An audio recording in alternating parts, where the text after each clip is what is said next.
Morning, welcome to my channel. Today in this lecture we will learn about how to find coefficient of consolidation. हमने last lecture में ये जो जी technical engineering series का lecture चल रहा है खास के चैप्टर कंसोलिडेशन का, तो हमने अब तक जो पढ़ा है कि कंसोलिडेशन क्या होता है, difference between consolidation and compaction, type of consolidation and mechanics of consolidation. आज हम लोग जानेंगे how to determine the coefficient of consolidation, that is CV.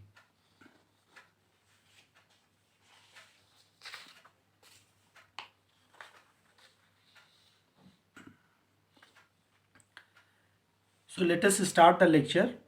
Determination of coefficient of consolidation CV. Coefficient of consolidation CV is the soil parameter governing the time rate of settlement.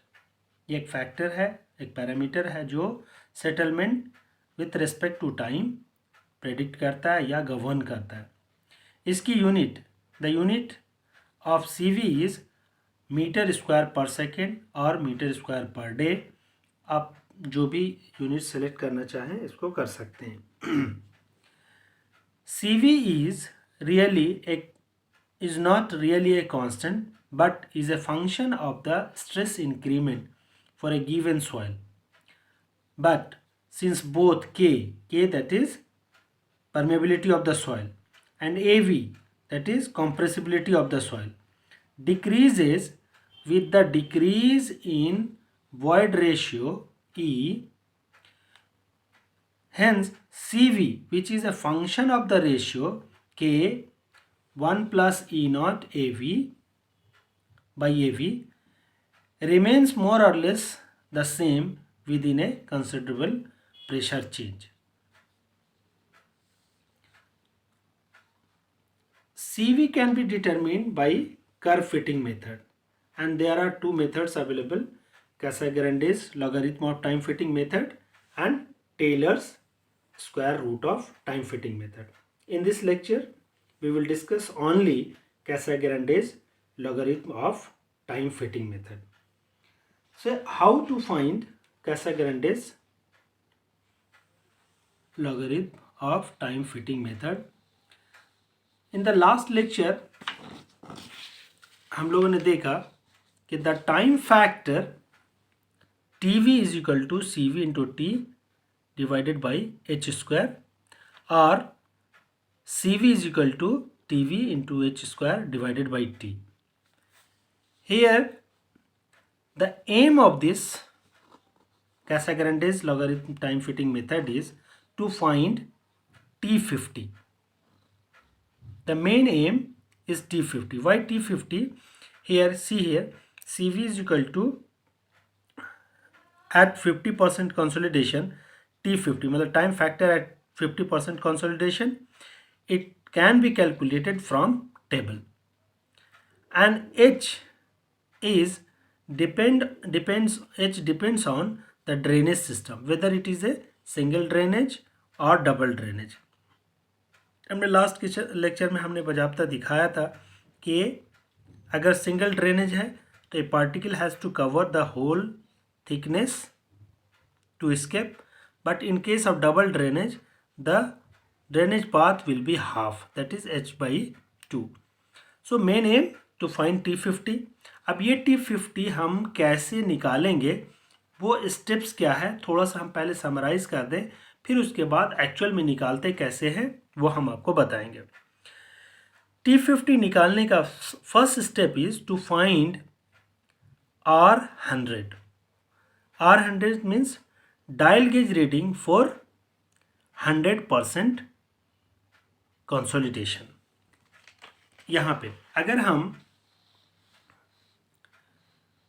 Dial gauge reading और time को plot करें तो कोई इस तरह का curve हमें मिलता है. तो R100 जो है, ये R100 इज द कंसोलिडेशन, और कह सकते हैं कि dial gauge reading at 100% consolidation. तो ये R100 हमको सबसे पहले फाइंड आउट करना है, ये हमारा फर्स्ट स्टेप होगा। कैसे करेंगे हम इसको अभी देखते हैं।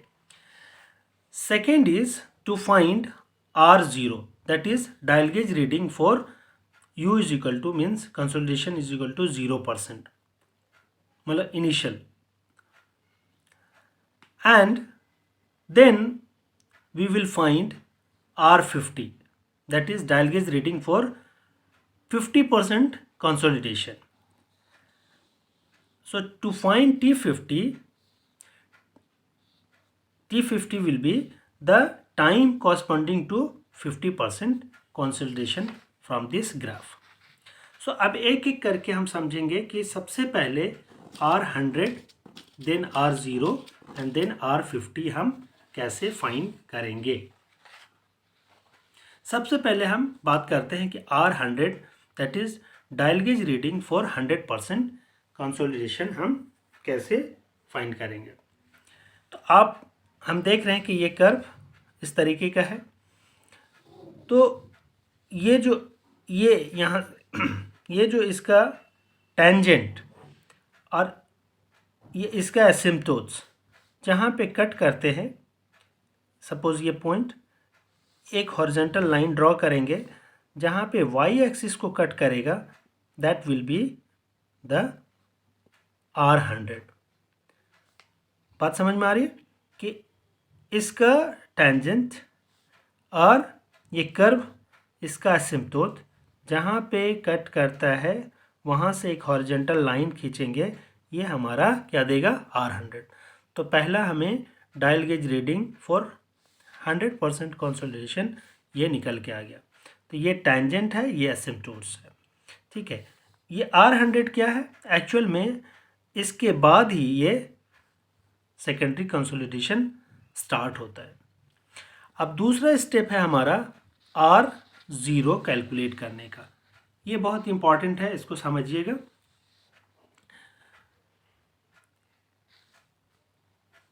इनिशियल कर्व का जो इनिशियल पार्ट है, यहाँ से हमारा शेप चेंज हो रहा है, जहाँ पे इस तरीके, वहाँ पे एक पॉइंट हम टाइम T1 लेंगे, सपोज T1। यहाँ पे T2 हम इस तरीके से लेंगे कि T2 is equal to 4 times T1। Suppose T1 अगर 0.25 सेकेंड हमने मिनट लिया तो T2 कितना हो जाएगा 1 मिनट।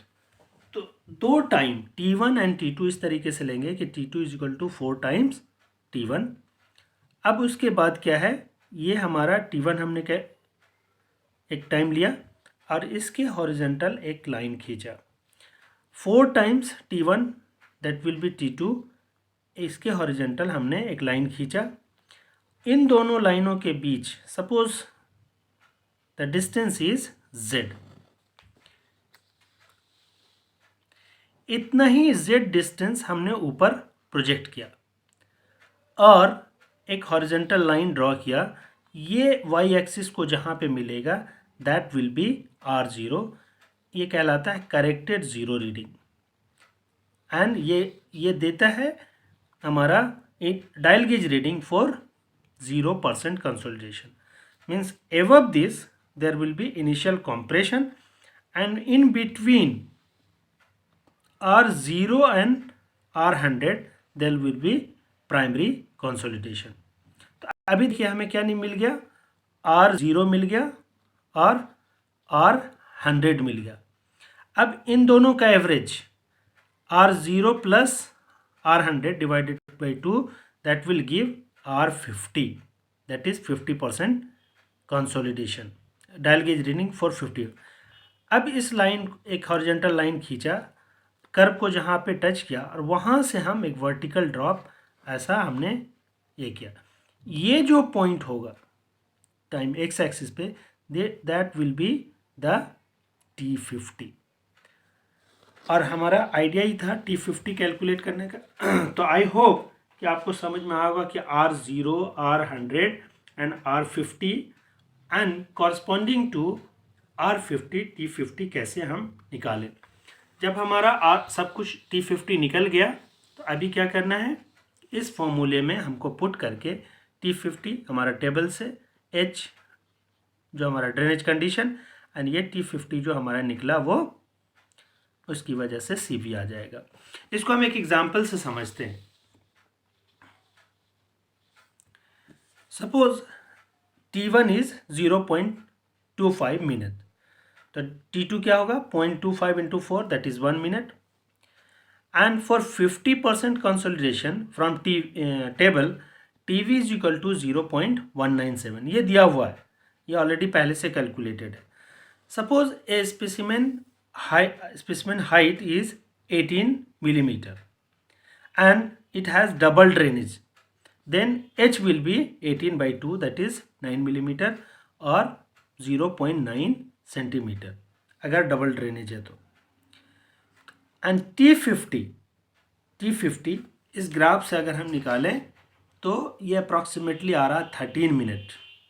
ओके, तो अगर हम पुट करें तो CV is equal to TV H square by T, that is T50 H square by T50 that is 0.197 into 0.9 square divided by 13 minute means 13 into 60, that will be 2 into 10⁻⁻⁴ centimetre square per second. ये unit हमारा कुछ भी हो सकता है, centimetre square per second, metre square per second, जो रखना चाहें उस हिसाब से हमारा कर सकते हैं। तो ये पूरा प्रोसेस हमने बहुत ही डिटेल में हमने समझाया। आई होप कि आप लोगों को ये पसंद आएगा, और ख़ास करके ये चीज़ें बहुत मुश्किल लगती है कि कैसे हम ये T50 R0 और R100 कैसे कैलकुलेट करें। तो ये आपके लिए बहुत ही हेल्पफुल होगा। आप इस वीडियो को लाइक करें, कमेंट करें, और ख़ास करके जो ग्रेजुएट स्टूडेंट्स हैं जो बीटेक कर रहे हैं तो उनको ये फॉरवर्ड ज़रूर करें। और कॉम्पिटिटिव एग्ज़ाम वालों को, क्योंकि इस पैटर्न पे ये जो क्वेश्चन इस पे है, क्या नाम है, CV, कैलकुलेशन ऑफ CV, या ये इस फॉर्मूले पे एटलीस्ट एक क्वेश्चन तो हर कॉम्पिटिटिव एग्ज़ाम में रहता ही है। तो हम चाहेंगे कि आप इसको ध्यान से पढ़ें और लोगों को फॉरवर्ड करें। Thank you, thanks for watching.